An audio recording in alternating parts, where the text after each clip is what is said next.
السلام عليكم ورحمة الله وبركاته.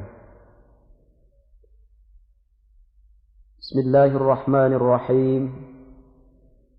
الحمد لله رب العالمين، والصلاة والسلام على أشرف الأنبياء والمرسلين وعلى آله وأصحابه أجمعين. أما بعد. Para pendengar sekalian yang budiman, kini kita sampai kepada tahapan berikutnya, yaitu seri yang keempat. Pada kali ini, kita akan membahas masalah-masalah yang teramat penting bagi peningkatan prestasi seorang qari ataupun qari'ah, terlebih-lebih untuk meningkatkan prestasi seorang qari yang ingin sukses dalam menempuh musabaqah tilawatil Quran. Para pendengar sekalian, ada beberapa faktor yang amat mendasar yang memang harus mendapat perhatian dan latihan secara khusus. Antara lain, misalnya, satu, yang berkenaan dengan masalah bacaan. Yang kedua adalah masalah pengembangan dan teknis membuat satu komposisi lagu. Yang ketiga, teknik pernafasan. Bagaimana caranya untuk mendapatkan pernafasan yang sempurna dan suara yang panjang. Yang keempat, masalah suara. Yang kelima, masalah mental.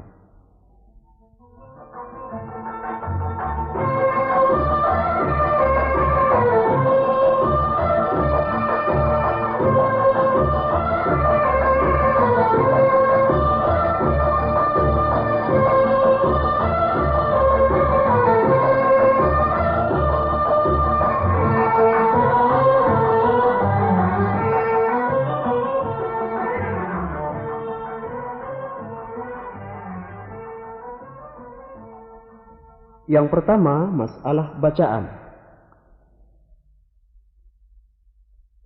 Bacaan yang dimaksud di sini adalah bacaan Al-Quran secara keseluruhan. Bacaan yang benar. Bacaan yang menuruti aturan-aturan dan kaidah-kaidah ilmu tajwid. Sejak mulai dari makharijul huruf, fasahah, sampai kepada urusan waqaf, wasol, dan ibtida, dan lain sebagainya.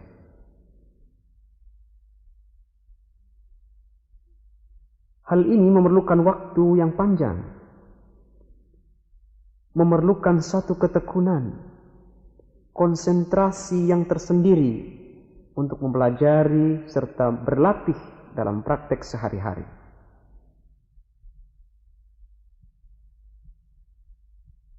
Para qari dan qari'ah yang terhormat,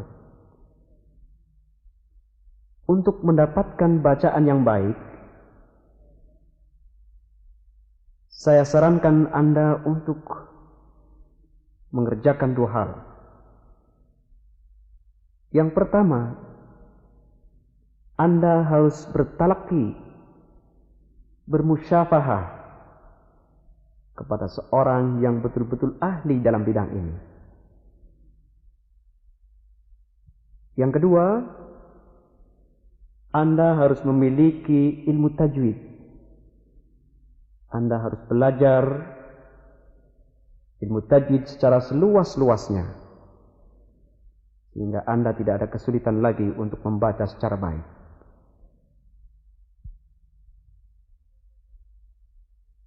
Banyak hal-hal yang terasa sangat menghambat dalam rangka menguasai bacaan secara baik ini. Misalnya saja, satu, karena memang ilmu tajwid ini sangat sulit dan bacaan Al-Quran itu sangat rumit. Sebagai contoh,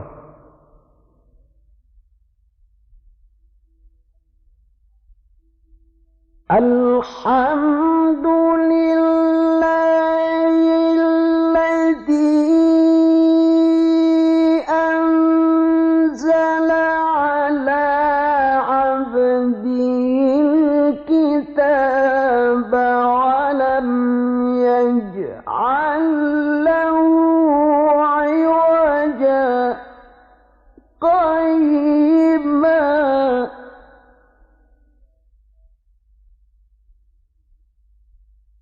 Iwaja qayyima. Di situ ada bacaan sakdah. Kapan kita tahu bahwa di situ ada sakdah? Dan bagaimana caranya membaca sakdah di situ? Mengapa tidak iwajan qayyima seperti hukum aslinya? Atau mengapa tidak iwajan qayyima? Disitulah pentingnya ilmu tajwid.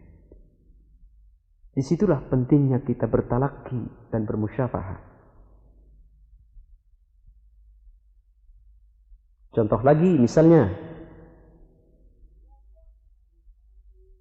laqad sami'a Allahu qawlan ladzina qalu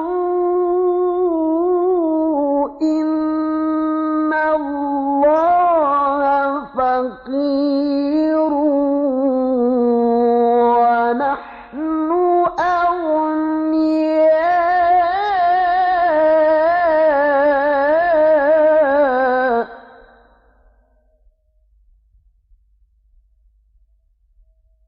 Pada potongan ayat ini, kita dilarang untuk waqaf pada kata-kata fakir. Dan harus disambung pada wa nahnu aghniya. Tetapi kita tidak tahu tanpa kita bertalaki, tanpa kita bermusyafahah, atau tanpa kita mempelajari ilmu tajwid. Satu contoh lagi misalnya.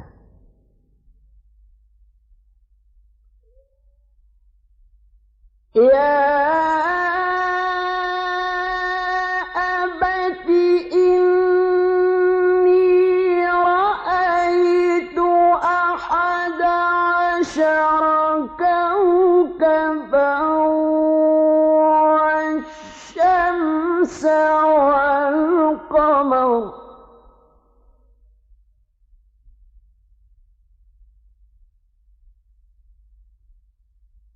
Pada petikan ayat ini, kalau seorang qari ataupun qari'ah tidak mengerti bahasa Arab, maka dia akan ibtida. Dia akan memulai bacaannya dari asyaru kaukaba,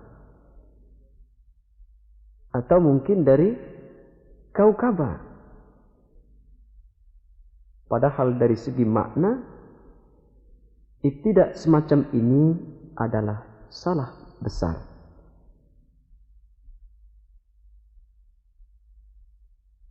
Oleh karena itu, sekali lagi,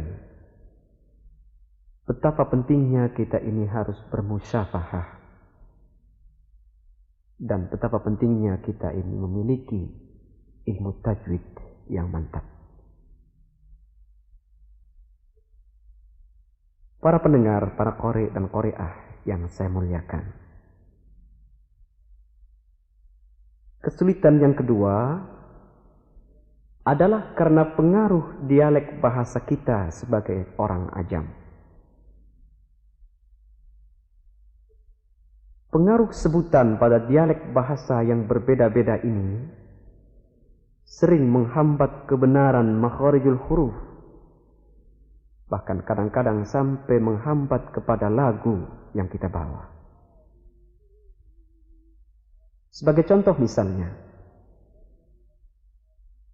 ada dialek bahasa yang ada di daerah kita ini tidak biasa menyebut huruf ta,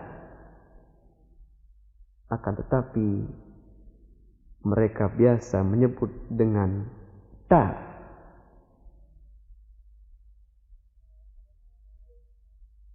Ada lagi satu daerah yang tidak bisa menyebut dengan ain. Mereka selalu menyebut dengan ngain, pangala, ngalamin, dan lain sebagainya. Itu adalah pengaruh dari dialek bahasa mereka. Kemudian ada lagi satu daerah yang tidak bisa menyebut huruf za. Sebagai contoh misalnya maaf, idza yilatil ardu yilyalaha. Padahal sebenarnya idza zulzilatil ardu zilzalaha. Juga pada daerah tersebut terdapat kesalahan pada huruf dal. Sehingga kalau mereka menyebut Ahmad, mereka menyebut dengan Ahmad, yang lama-kelamaan menjadi Ahmad.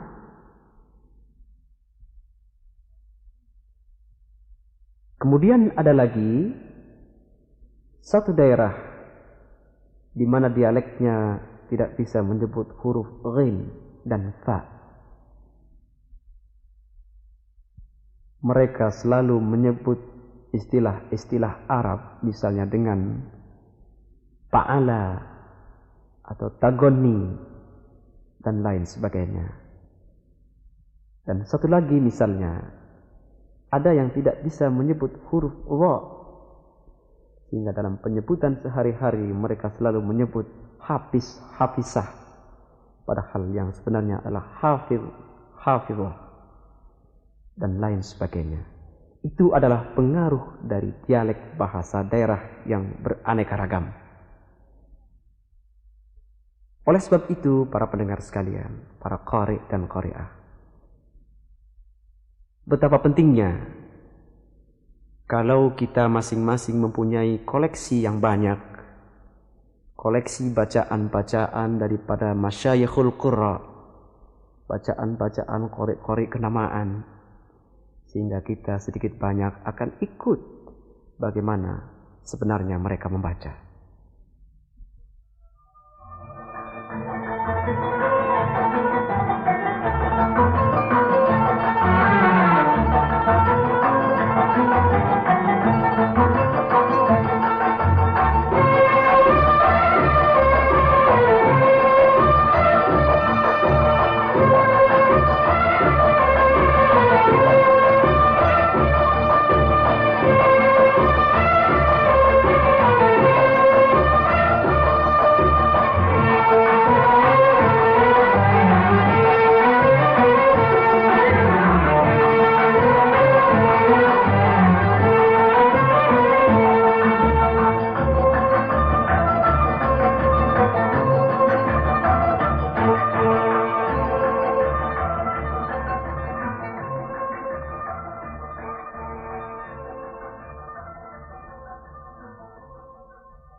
Para pendengar sekalian,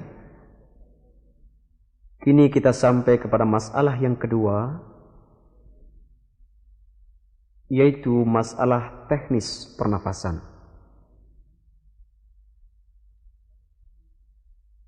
Banyak sekali orang dan sementara qari'ah beranggapan bahwa masalah pernafasan tidaklah begitu penting dalam tilawatil Quran ini. Sebaliknya, saya beranggapan bahwa masalah pernafasan adalah merupakan masalah yang sangat vital dalam pengembangan tilawatil Quran ini. Oleh karena itu, saya senantiasa berusaha agar masalah pernafasan mendapatkan tempat yang wajar, mendapatkan tempat yang penting dalam pengembangan tilawah ini.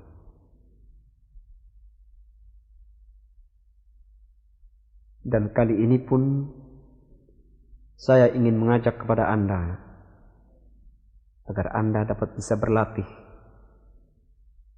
dan memiliki pernafasan yang sempurna. agar Anda dapat tampil membaca Al-Quran dengan teknik tinggi, tampil membaca Al-Quran dengan sangat baik. Para qari dan qari'ah yang terhormat, ada beberapa manfaat dari pernafasan yang sempurna ini. Antara lain, 1. Pernafasan yang sempurna akan dapat menghasilkan satu suara yang panjang dan stabil.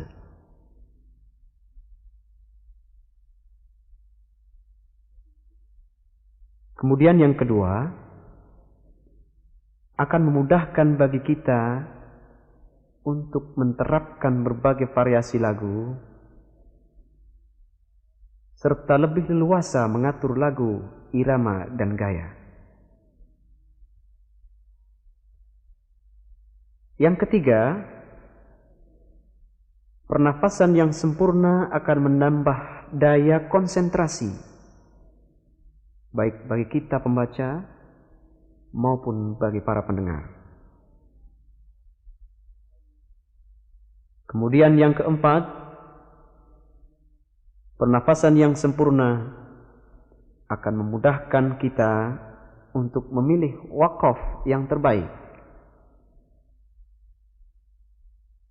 Dan yang kelima, yang lebih penting lagi, bahwa pernafasan yang sempurna akan menyelamatkan kita dari wakaf yang tidak baik, menyelamatkan kita semua para qari qari'ah dari wakaf darurat, wakaf yang terlarang. Bahwa tanpa pernafasan yang baik, tanpa pernafasan yang sempurna, kita tidak bisa untuk menghindarkan wakaf-wakaf semacam ini.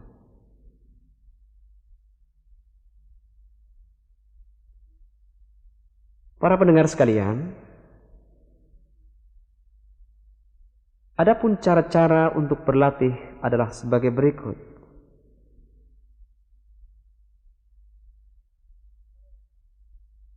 Pada dasarnya, untuk mendapatkan pernafasan yang sempurna, mendapatkan suara yang panjang, mendapatkan suara yang stabil, kita harus memiliki fisik yang sehat. Kita harus memiliki paru-paru yang kuat. Oleh sebab itu, pada program yang pertama, sudah barang tentu kita akan berlatih kesehatan jasmani. Kita harus berolahraga. Program olahraga, program latihan jasmani ini antara lain, 1. Dengan lari-lari pagi. Yang kedua, dengan senam, terutama pada gerakan-gerakan bagian dada, punggung, leher, dan perut. Kemudian tidak kalah pentingnya, gerakan pada bagian-bagian yang lain.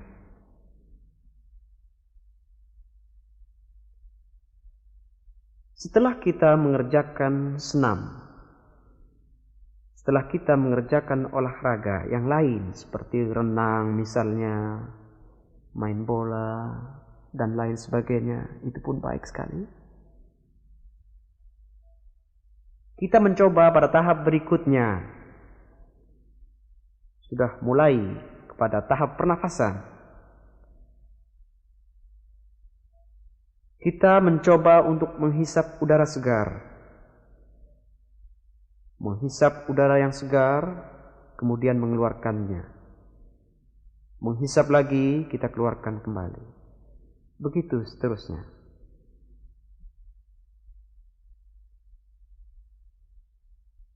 Setelah itu, tahapan berikutnya adalah menghisap udara segar, kemudian kita tahan untuk sementara. Setelah beberapa saat, kita keluarkan kembali. Begitu seterusnya. Kita usahakan. Kita ambil lagi. Kita tahan. Lebih lama lagi. baru kita keluarkan. Makin lama makin panjang, makin lama makin panjang, dan begitu seterusnya.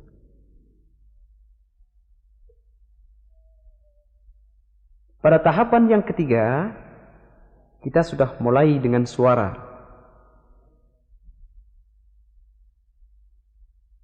Misalnya, kita ambil nafas baik-baik, kita tahan dengan kuat, kemudian kita bersuara dengan nada A misalnya. A.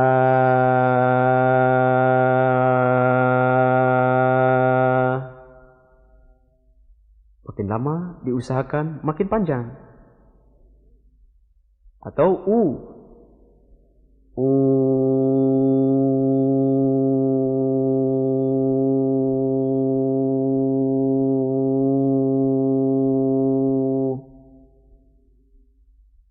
Atau I.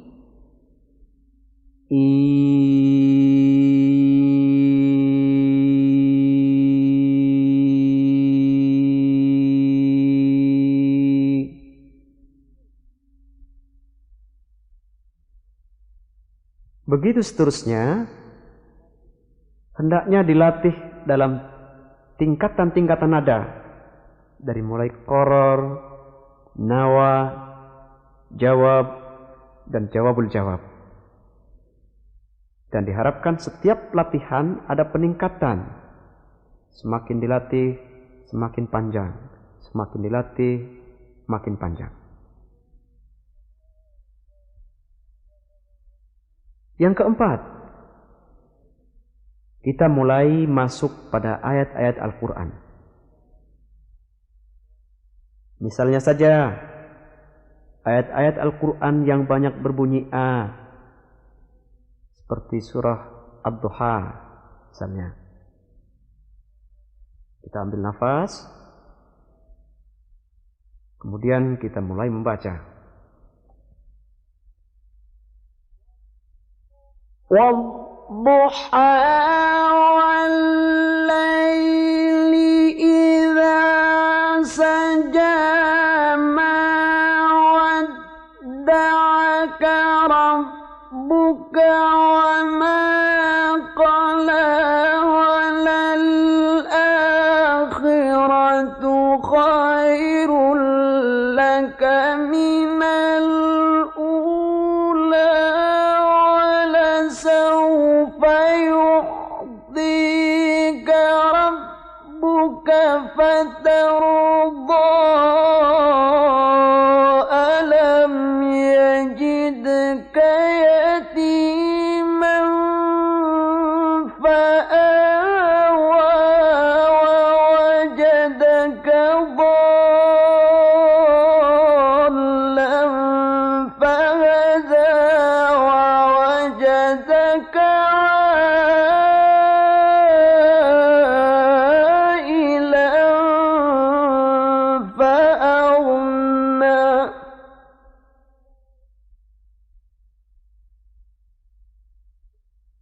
itu pada ayat-ayat yang berbunyi A.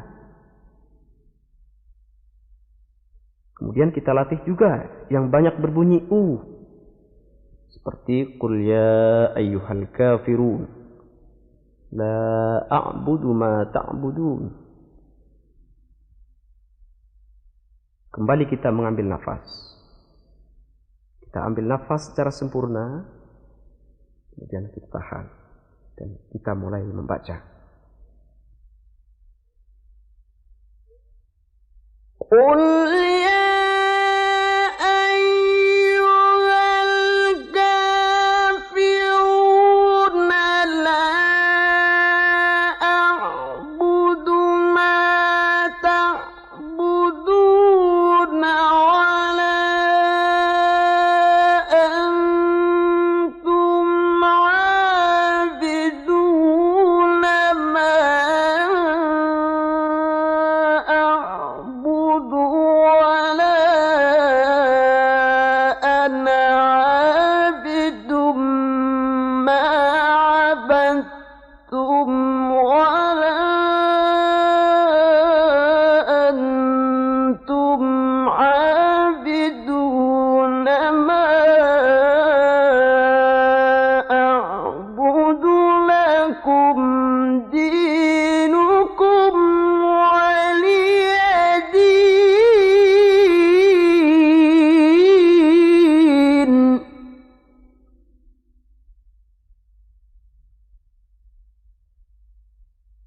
Itu adalah ayat-ayat yang banyak berbunyi U.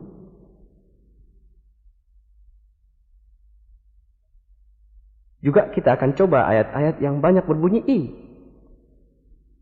Seperti misalnya li'ilafi Quraisyin ilafihim rihlatash syita'i was-shaif.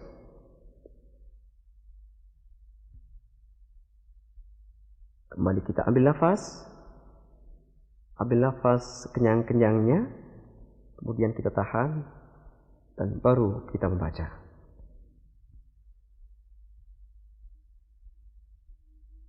Li'ilafi Quraisyin ilafihim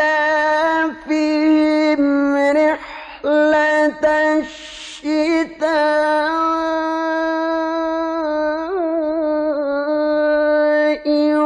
was-sayfi falyabudu rabb hadzal baitil ladzi at'amahum min ju'in wa amanahum min khawf.